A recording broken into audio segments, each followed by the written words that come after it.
All right. I know. Ruined Kingdom, kind of a snore. Some would call it kind of the auto-scroller of Super Mario Odyssey. I get that. It's like that. There's not much we can do about it. But we still want to go fast and we still want to save time, right? So I guess we need to go through it regardless. So to get started, as always, skip through all the necessary cutscenes and cappy text. And then once you skip this cutscene here, we're going to head upright and jump and dive. Make our way up the railing here to get past these forks, as they can be a bit finicky when it comes to hitboxes, and you can tend to just bump into them for no reason, which is a bit silly. Then dive over them, long jump, and begin roll boosting past this little walled section on the left. Keep your distance away from it, as it also has kind of janky hitboxes, and you will kind of just bonk into it. Then roll canceling into this fork here, and then capturing the pylon and holding forward to shoot forward.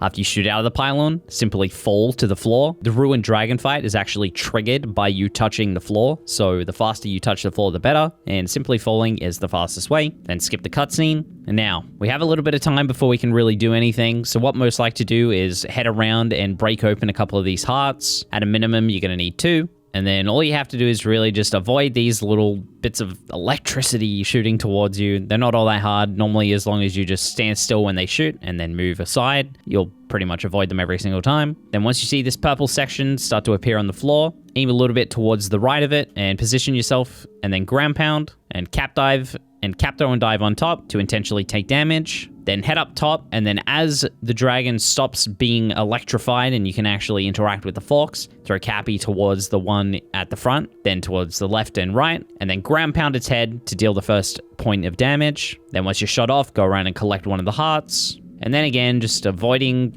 the little electricity things that head towards you. It's not all too difficult. Then once the purple appears on the floor, position yourself in about the same spot again. Wait for him to crash down, and then ground pound, cap dive and dive. Then intentionally take damage. And then once again, Getting yourself up top, throwing Cappy at the fork behind you, and then throwing Cappy at all the forks in front of you before ground pounding the dragon's head to deal the second point of damage, making your way and grabbing some health, and then more or less just doing the exact same thing for the final cycle. But anyway, after the multi-moon is spawned, begin just walking forward, and then jumping and diving into the moon. And then just like that, you'll be spat back at the Odyssey, where you can throw Cappy at the globe, and leave this terrible, terrible kingdom.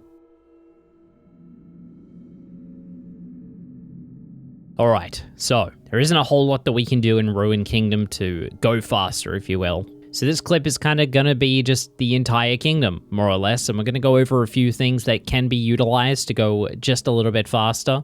This entire clip ends up being about 3 seconds faster in the end, so nothing substantial, but it is what it is. But anyway, after you spawn in, you'll see we just do some slightly more optimal movement to make our way to the fork, and then doing a spin throw roll cancel to open the fork up. This, of course, can just be replaced with a normal roll cancel if you're not comfortable with motion control roll cancels just yet. But really, by the time you're ready to start improving Ruined Kingdom, you are probably at the point where you can do the spin pounds and you can spin throw and all that kind of jazz. But anyway, same as before, making your way on top of the dragon. Really, what it comes down to is just better timing and hitting all these forks as soon as you possibly can. It's going to save us fractions of a second every single time, and those fractions of a second are going to add up.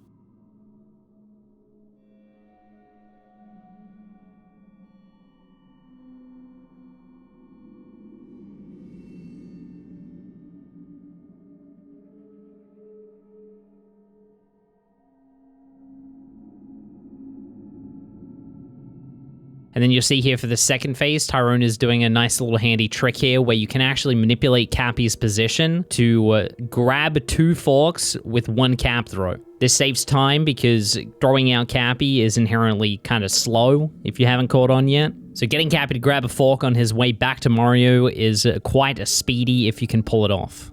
But yeah, look, there isn't a whole lot to go over. Unfortunately, Ruined Kingdom is just one of those kingdoms that you're naturally just going to get better at as time goes on. There isn't a whole lot that myself or Tyron can really explain to you to make things go faster. But hopefully these few things point out some ways that you yourself can go a little bit speedier so you can get that very, very exclusive Ruined Gold.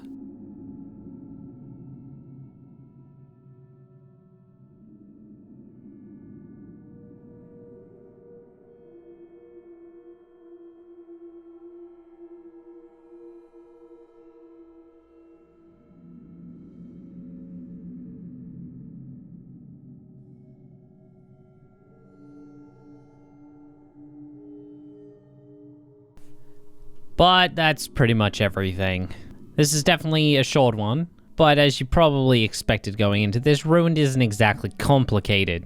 So without dragging this any longer than it needs to be, Domshi, thank you guys so much for watching. If you haven't already, please check out Tyron and all of his socials that are linked down below in the description, as well as any of my own. And I will be seeing you guys in Bowser's Kingdom, which will quite literally be the exact opposite of this video and will probably be like an hour long. Let's go!